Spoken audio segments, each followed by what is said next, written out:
কি খবর বন্ধুরা, কেমন আছেন? আশা করি ঈশ্বরের আশীর্বাদে সবাই ভালোই আছেন। আজ আপনাদেরকে নিয়ে এসেছি এমন একটি গ্রামে, যেটি বাংলা সাহিত্যের ইতিহাসে ও বাংলার ইতিহাসে এক অত্যন্ত গুরুত্বপূর্ণ স্থান। আজ আমরা এসেছি কুলিন গ্রাম বলে একটি গ্রামে, যেটি বর্তমানে পূর্ব বর্ধমান জেলায় অবস্থিত। এই যে মন্দিরটি দেখছেন, এটি হচ্ছে সেই কুলিন গ্রামেই গোপালের মন্দির বলে বিখ্যাত। প্রাচীন শতকের মন্দির এটি, বর্তমান গ্রামবাসীদের বদান্যতায় যেটি আজও সঠিকভাবে রক্ষণাবেক্ষণ হয়ে চলেছে। এই কুলিন গ্রাম কিন্তু যে সে গ্রাম নয়, এই গ্রামটি পাল রাজা ও সেন রাজাদের আমল থেকে অবস্থিত।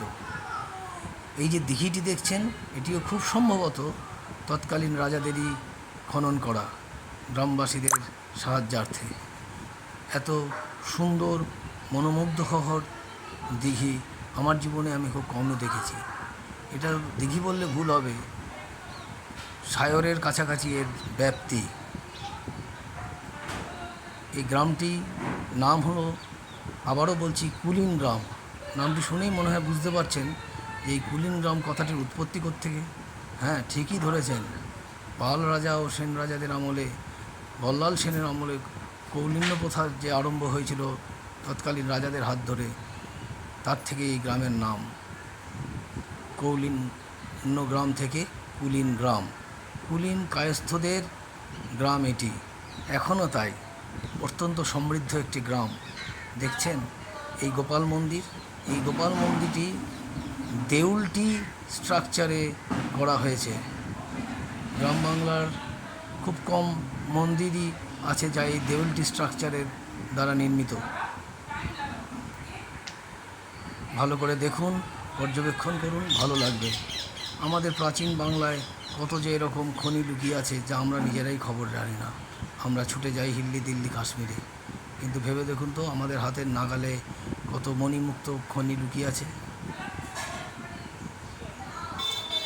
এই দেখুন সেই পোড়ামাটির মন্দির, এরও বয়স প্রায় প্রাচীন থেকে প্রাচীনতর, আজ ধ্বংসাবশেষে পরিণত হচ্ছে।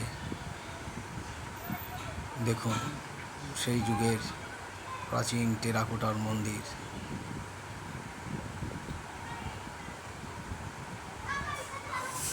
এই গ্রামটি অসাধারণ একটি গ্রাম, প্রাচীন টেরাকোটার মন্দির। এই গ্রামটি আরও একটি কারণে বিখ্যাত। এই গ্রামেই জন্মগ্রহণ করেছিলেন বিখ্যাত কবি মালাধর বসু মহাশয়, খুব সম্ভবত 15 শতকে। উনি বিখ্যাত রচনা করেছিলেন শ্রীকৃষ্ণ বিজয় কাব্য, এবং এই রচনার জন্য তৎকালীন গৌড়ের সম্রাট রুকনুদ্দিন বরবক শাহ মহাশয় ওনাকে গুণরাজ খাঁ উপাধি দিয়েছিলেন। ওনার বাস্তুভিটে এটি, এই কুলিন গ্রামে উনি জন্মগ্রহণ করেছিলেন। ওনার ছেলের নাম ছিল সত্যরাজ খাঁ, যিনি ওনার দ্বিতীয় সন্তান ছিলেন। এই সত্যরাজ খাঁয়ের ছেলের নাম ছিলেন রামানন্দ, যিনি শ্রী চৈতন্যদেবের সরাসরি পার্ষদ ছিলেন। তাহলে কেমন লাগলো বন্ধুরা? ভালো থাকবেন, ভালো রাখবেন, ভালো লাগলে সাবস্ক্রাইব করবেন, ও আপনাদেরকে যেন এরকম আরও অনেক কিছু দেখাতে পারি তার সুযোগ করে দেবেন।